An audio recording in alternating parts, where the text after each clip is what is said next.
गुरु प्यारी साध संगत जी, प्यार भरी राधा स्वामी जी, साध संगत जी, आज की वीडियो को पूरा ज़रूर देखिए। अगर वीडियो अच्छी लगती है तो वीडियो को ज़रूर लाइक और चैनल को सब्सक्राइब करना मत भूलिएगा। साध संगत जी, आज की जो साखी है वह सच्ची घटना पर आधारित है। साध संगत जी, जैसा कि आपको पता है कि बाबा जी हमेशा अपने सत्संगियों से बहुत ज़्यादा प्रेम करते हैं और जब भी वह सच्चे मन से उन्हें याद करते हैं सतगुरु दौड़े चले जाते हैं, क्योंकि सतगुरु अपने सत्संगियों के लिए हमेशा ही उन्हें अपने परिवार का सदस्य मानते हैं। और जब कभी भी किसी भी सत्संगी पर कोई भी आपत्ति या कोई भी उनके जो है हित होता है तो सतगुरु उनके लिए भी कुछ ना कुछ ज़रूर करते हैं। तो गुरु प्यारी साध संगत जी, आज की जो साखी है एक गरीब सत्संगी बेटी की साखी है, जिसे ने बाबा जी को अपने हाथ से बना हुआ खाना खिलाया। तो साध संगत जी, जब वह खाना लेकर आई तो बाबा जी ने बड़े प्रेम से वो खाना खाया। साध संगत जी, ये जो सत्संगी बीबी थी ये एक जो है सत्संगी परिवार में पैदा हुई थी, लेकिन इसकी जो शादी थी वह गैर सत्संगी परिवार में हुई थी, जिसके कारण इसके पति जो था वह नहीं चाहता था कि वह डेरे में जाए और डेरे में जाकर सेवा करे।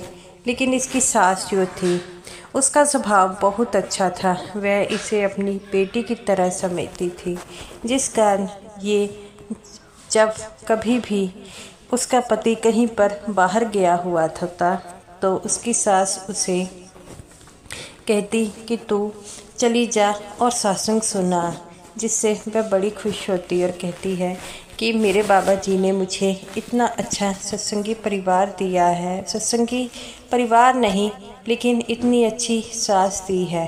तो उसकी सास कहती है कि चली जा, जब तुम्हारा पति आएगा तो मैं कह दूंगी किसी काम के कारण वह बाहर गई है। तो मैं इस बात से बड़ा खुश होती थी और जब कभी उसका पति उसके आने से पहले आ जाता तो उसकी सास हमेशा कोई ना कोई बहाना बनाकर टाल देती और वह कहती उसे कोई ज़रूरी काम है। लेकिन ये बातें जो है ज़्यादा देर तक छुपी नहीं रहती। किसी ने उसे कह दिया कि तुम्हारी बीवी तो सत्संग के लिए जाती है, तो वह घर आकर अपनी पत्नी से जो है नाराज़ हो गया और कहता है कि तुम मुझे बिना बताए सत्संग में जाती है। तो वो कहती है नहीं, आपको कोई गलत फहमी हुई है। तो वो कहता है कि मुझे एक ने नहीं कईयों ने कहा है, लेकिन मैं ये बात को पहले मानता नहीं था, लेकिन जब मुझे ज़्यादा जानों ने कहा तभी मैंने ये बात कही। उसकी माँ कहती है बेटा, हो सकता है उन्हें कोई गलत फहमी हुई है। तो वो कहती है कि नहीं माँ, आज के बाद ये कहीं नहीं जाएगी। तो वो अपने पति के आगे रोने लग पड़ती है और कहती है कि मैं सत्संग सुनने जाऊंगी। तो उसका पति कहता है कि जब मैं तुम्हें कह दिया है नहीं जाओगी, इसका मतलब नहीं जाएगी। तो वह बड़ा हताश होती और कहती है कि अब मैं क्या करूं, मुझे कुछ समझ नहीं आ रहा। बाबा जी, आप ही मुझे कोई ऐसा रास्ता बताइए जिसके लिए मैं आपसे मिलने आ सकूं। और इन बातों को याद कर कर वह बड़ा ही रोती और कर भी क्या सकती थी बेचारी, और बैठी ये सोचती रहती कि अब मैं ऐसा क्या करूं कि मैं बाबा जी को मिल सकूं। और उसे सत्संग ना जाए हुए महीना हो गया। उसकी सास कहती है कि तू चली जा, देखी जाएगी। तो वह अपनी सास को कहती है कि हमने बहुत झूठ बोल लिया, अब मैं झूठ नहीं बोलूँगी, मैं सच बतलाऊँगी। तो उसकी सास कहती है ऐसे तो वह तुझे कहीं नहीं जाने देगा। तो वो कहती है कोई बात नहीं, अगर हम बाबा जी के पास नहीं आ सकते तो बाबा जी हमारे पास तो आ सकते हैं। तो ये बातें सुनकर उसकी सास कहती है कि बेटा, मैं तेरी बात समझती हूँ, लेकिन बाबा जी कैसे आ सकते हैं? तू भी तो जानती है कि बाबा जी ऐसे नहीं आ सकते। तो वह कहती है कि आप सिर्फ मुझ पर विश्वास रखें, और जब विश्वास रखेंगे तो सब कुछ हो जाएगा। तो उसकी सास कहती है, ऐसा क्या कहना चाहती है? तभी उसका पति आ गया, तो वह फिर जिद करने लग पड़ी। तो उसका पति कहता है कि तू बाबा जी पर बहुत विश्वास करती है ना, तो देखते हैं तू कैसे जाती है। तो वो कहती है, अगर मैं नहीं जा सकती तो बाबा जी मेरे पास आ जाएंगे। तो उसका पति हंसने लग पड़ता है और कहता है कि तू पागल हो गई है क्या? बाबा जी तेरे लिए फ्री हैं, उन्हें तो और भी बड़े काम होते हैं। तो वो कहती है कि बाबा जी के लिए अपने सत्संगियों से बढ़कर कोई काम नहीं। तो उसका पति कहता है, चल ठीक है, तेरी बात को मैं मान लेता हूँ और तुझे 10 दिन का समय देता हूँ। अगर तेरे बाबा जी तुझसे मिलने आ जाते हैं तो मैं भी उन्हें मानने लग पड़ूँगा। अगर वो नहीं आए तो तुझे मैं जो कहता हूँ वो करना होगा। तो वो इस बात को मान लेती है। उसकी सास कहती है, बेटा ऐसी ज़िद छोड़ दे, ये ज़िद अच्छी नहीं है। ऐसा ना हो तो दोबारा वहाँ पर कभी ना जा सके। तो वह अपनी सास से कहती है कि आप बस बाबा जी पर विश्वास रखें, बाबा जी सब कुछ ठीक कर देंगे। और वह कहती है कि तुझे बाबा जी पर इतना यकीन? वो कहती है, मुझे अपने श्वासों पर यकीन नहीं, लेकिन बाबा जी पर ज़रूर यकीन है, वह मुझे कभी नहीं हारने देंगे। तो उसकी सास कहती है, बेटा जैसी तेरी मर्जी। और वह जो है, जब भी उसका पति घर से बाहर होता, वह भजन सिमरन पर बैठती और बाबा जी से यही अरदास लगाती कि बाबा जी आप मुझे मिलने आ जाओ, और आप अपनी बेटी से मिलने ज़रूर आएंगे, मुझे आप पर विश्वास है। और इतना कहते भी वह रोने लग पड़ती है। और जब भी मौका मिलता तो वह भजन सिमरन पर ज़रूर बैठती, और इससे उसका बाबा जी पर विश्वास और ज़्यादा होता गया। समय व्यतीत होता है और उसका पति कहता है कि आज 9वां दिन है, आज के दिन कल के दिन अगर तुम्हारे बाबा जी नहीं आए तो तू कभी भी सत्संग घर नहीं जाएगी, और ये जो तू बाबा जी रटती रहती है वह भी छोड़ देगी।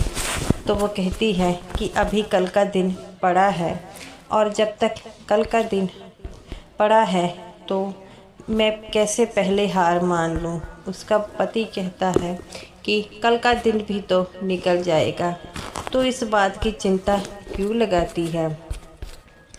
और अगर बाबा जी ने आना होता तो अब का आ जाते। तो वो कहती है कि जब तक कल का दिन ख़त्म नहीं हो जाता तो मैं इस बात को क्यों मानूं, और वहाँ से चली जाती है। और अगला दिन आ जाता है तो उसका पति फिर उसे कहता है कि आज का दिन आखिरी है। तो वो अपने पति को कहती है कि मुझे बार बार याद मत दिलाएं, मुझे सब कुछ पता है। और उसका पति कहता है कि ठीक है, अगर तुझे पता है तो यही सही। ऐसे ही शाम के 4 बज जाते हैं, लेकिन बाबा जी का कोई अता पता नहीं। और वह मन में सोचती हैं कि बाबा जी आप अपनी बेटी की गुहार नहीं सुनोगे, आप उससे मिलने नहीं आओगे। और तभी उसके घर की घंटी बजती है, और देखते हैं कि सामने एक गाड़ी खड़ी है, और वह गाड़ी में जो है वह उसके शीशे बंद है। तो वो वहाँ पर ड्राइवर जी बाहर निकलते हैं और कहते हैं कि आपसे मिलने कोई आया है। तो वह बड़ा हैरान होती है और कहती है कि मुझसे मिलने कौन आया है। मुझे नहीं पता।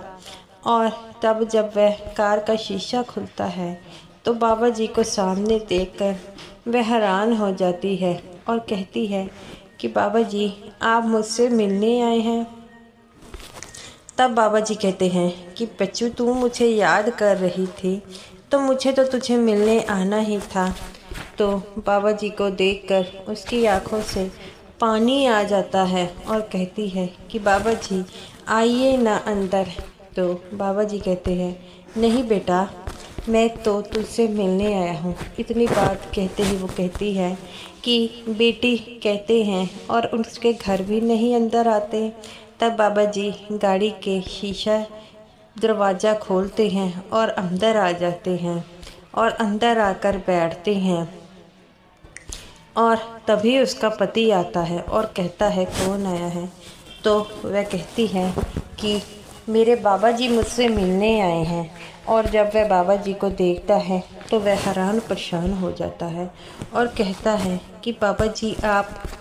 तब वह बाबा जी कहते हैं कि तू मेरी बेटी को रोज़ तंग कर कर एक ही बात कहता था, तो मुझे तो बेटी को मिलने आना ही था। बाबा जी की बातें सुनकर उस आदमी की आंखों से भी आंसू आ जाता है। तब वो कहती है कि बाबा जी, आपके लिए क्या बनाऊं, क्या लाऊं, मुझे तो कुछ समझ नहीं आ रहा। तब बाबा जी कहते हैं, बेटा मैंने कुछ नहीं खाना।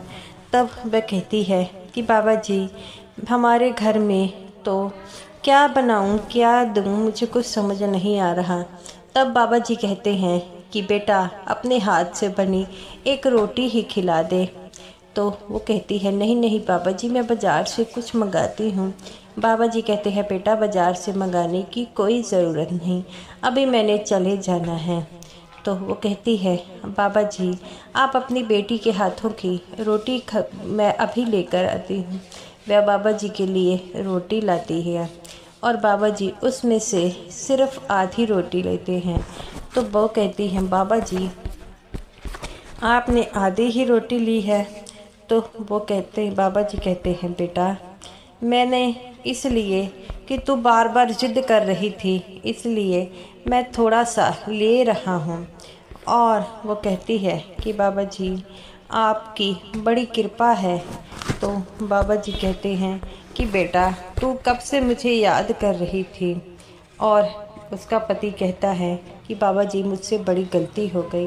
बाबा जी कहते हैं, आज की बात मेरी बेटी को तंग मत करना, नहीं तो मैं दोबारा आऊँगा। तो बाबा जी हंसने लग पड़ते हैं और वह लड़की भी हंसने लग पड़ती है।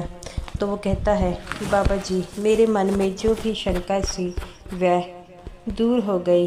तब बाबा जी उस बेटी से विदा लेते हैं और कहते हैं कि बेटा जब भी मुझे मौका मिलेगा मैं तुझसे मिलने ज़रूर आऊँगा। तब वो बेटी कहती है कि बाबा जी आप तो आइए, मैं तो हमेशा यही चाहती हूँ कि आप मेरे घर में आए। तो बाबा जी कहते हैं, बेटा ऐसे तो मैं सबके घर जाने लग पड़ा तो फिर कैसे चलेगा। तो वो लड़की हंसने लग पड़ती है। तब बाबा जी कहते हैं, बेटा अब मुझे विदा लेनी होगी। बाबा जी अपनी गाड़ी में बैठकर चले जाते हैं। तभी वो उसका पति अपनी गलती के लिए अपनी पत्नी से माफ़ी मांगता है और कहता है कि मुझसे बहुत बड़ी गलती हो गई है। तो उसकी पत्नी कहती है कि आज बाबा जी पर विश्वास की मेरी जीत हुई। तो उसका पति कहता है, तू ठीक कहती है कि बाबा जी हमेशा ही अपने सत्संगियों के साथ होते हैं। आज के बाद मैं तुझे कभी नहीं रोकूंगा, तू जहाँ चाहे जा सकती है और तू माँ को लेकर भी जा सकती है। तो इस बात से वह बड़ा खुश होती है और कहती है कि बाबा जी आप अपने सत्संगियों की लाज रखते हैं, आज आपने मेरी लाज रखी है और इसी तरह हर सत्संगी की लाज रखें जो बाबा जी को सच्चे मन से याद करता है। बाबा जी उससे मिलने ज़रूर जाते हैं। तो गुरु प्यारी सात संगत जी, बाबा जी पर विश्वास की ये रही सच्ची कहानी। अगर आपको ये वीडियो अच्छी लगती है तो वीडियो को ज़रूर लाइक कीजिएगा और समूह साथ संगत जी को मेरी तरफ से प्यार भरी राधा स्वामी जी।